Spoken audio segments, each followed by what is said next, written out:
that's all I'm going to do this morning. Just a listing of all the. I went back through my mind through the Old Testament and the New. Every time Mount of Olives is referred to, not every time, but most of the times. And see if you can remember. How many of you remember when's the first time we hear the Mount of Olives being referred to in the Bible, but it's in the Old Testament, and what historic event in the Old Testament? Let's see all your Bible scholars if you can remember. Would that be in Zechariah? Before. Before? It is there. That would be the next. Anybody? Abraham?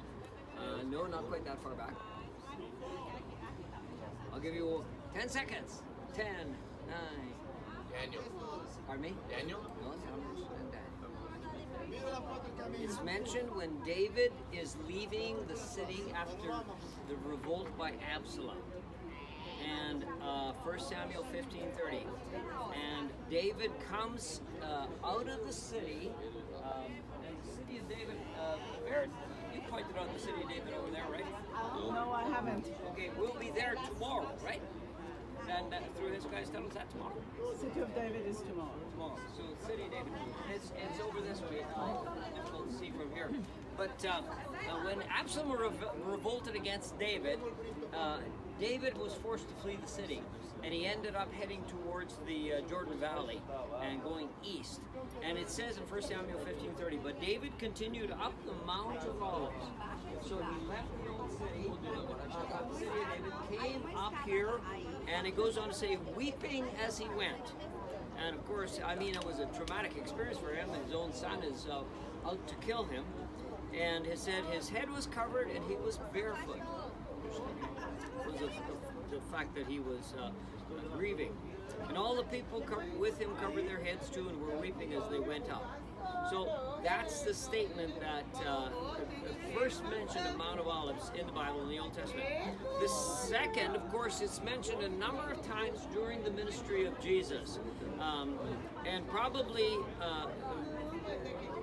one of the common statements is the one that we read, for example, Luke 21:37 and 38. Each day Jesus was teaching at the temple. So you see, the temple, of course, stood where the Dome of the Rock stands. And it says, and each evening he went out to spend the night on the hill called the Mount of Olives. And all the people came early in the morning to hear him at the temple. So he spent the night here on the Mount of Olives. The third mention of that, or what do they call it, is the statement that it makes about Jesus coming here, and it says, Mark 13:3, as Jesus was sitting on the Mount of Olives opposite the temple, Peter, James, and John, and Andrew came to him privately. Tell us, when will these things happen, and what will be the sign that they are about to be fulfilled? And the rest of Mark 13, also Matthew 24 and Luke 21, are passages as Jesus predicts the end times before his coming back to earth. It's also from here that Jesus promised judgment on Jerusalem on the Mount of Olives. O Jerusalem, Jerusalem, Matthew 23:37 to 39, you who kills the prophets and stones those sent you, how often I have longed to gather your children together as a hen gathers her chicks under her wings, but you were not willing. And then he says, look, your house is left to you desolate. What's he referring to when he says your house is left to you desolate? What's the house he's talking about? Temple? The temple, right? That's the temple. And it's left to you desolate. In other words, God has left the temple. The temple building is still standing, only for how many more years after this, approximately? 40? 40 years. Jesus was circa 30 AD, then 70 AD the Romans destroyed it. And it says, for I tell you, you will not see me again until you say, blessed is he who comes in the name of the Lord. So that's the other mentions in the ministry of Jesus. And then the next statement is in the last night of Jesus' life on earth. It says, and when they had sung a hymn, Mark 14:26, they went out to the Mount of Olives. Luke 22:39 and 40. Jesus went as usual to the Mount of Olives, and his disciples followed him. And on reaching that place, he said to them, "Pray that you will not fall into temptation." And we'll talk about this more because we're going down Palm Sunday Road, and we will end up at the Garden of Gethsemane, and we will have another time there together. And then, as was mentioned, as Ravid mentioned, when we came up on the road through the Palestinian section, remember she pointed, I've oftentimes heard it referred to as the Church of the Ascension. And if you, or when you're in the Old City, you can look and you'll see a spire at the very top. And that's called the Church of the Ascension. And it's a traditional site of Jesus' ascension into heaven. Acts 1, 10 to 12. They were looking intently into the sky as he was going, and when suddenly two men stood, dressed in white, stood beside them. "Men of Galilee," they said, "why do you stand here looking into the sky? This same Jesus who has been taken from you into heaven will come back in the same way you have seen him go into heaven."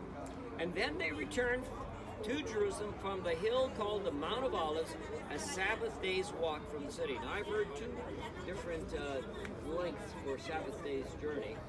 Originally I heard it was 9/10 of a mile, and recently I was reading the Archaeological Study Bible and they said it was 7/10 of a mile. That's how far you could walk before it was considered work on the Shabbat. So those prophecies, or those limitations, a Sabbath day's walk. So it's not that far to the city that they would have gone after Jesus ascended into heaven. So the ascension happened here. And then the most important passage, I think, relatively speaking, is the fact that it's mentioned as the site of the return of Jesus back to earth. You know he's not going to come back to Winnipeg. And it was, I think David mentioned Zechariah. You're right, David. Zechariah 14:4. Listen to this verse. This is prophecy. This is to be fulfilled.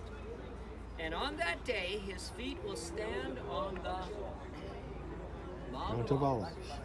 And they're not going to, like I said, it's not going to be Winnipeg. It'll be Stony Mountain. Either. And his feet will stand on the Mount of Olives east of Jerusalem. And you see, I mean, that's the sun there. So we are east of Jerusalem. And the Mount of Olives, here's an interesting description of what's going to happen. What will happen to it? Remember? When his feet land here.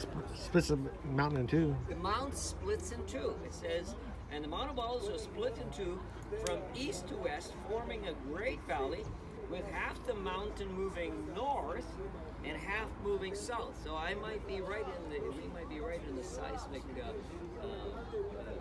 the split right here. But that's what will happen according to Zechariah chapter 14, and the prophecy that we have with regards to that. And so many other passages I could have alluded to, but that's kind of an overview of the Mount of Olives and its significance to us today. Any questions? Michelle says maybe that split is what's going to break open that gate right there. Well, that's a good point. Could well be, yeah. We've oftentimes said nothing's going to stop Messiah from coming in. No mortar and bricks. Okay, we are kind of... Let me just say a few more things, okay? I was thinking about it when Henry was talking. Something about the about the tomb, about the cemetery. This is here, it's a Jewish cemetery. We don't bury in caskets. We wrap the body in shrouds, and we bring you, person that is being buried, to the ground. We came from earth, we go back to earth. The problem here is that because if it rains, the whole mountain can move, so the formation here is not just like everywhere in the country. It's underground and above ground all together to anchor the tomb from moving elsewhere. The other thing is that there are a lot of those headstones that have lots of little stones on them. That is because it's a tradition. When you come to someone's gravesite, you say, "I've been here and I remember you." You also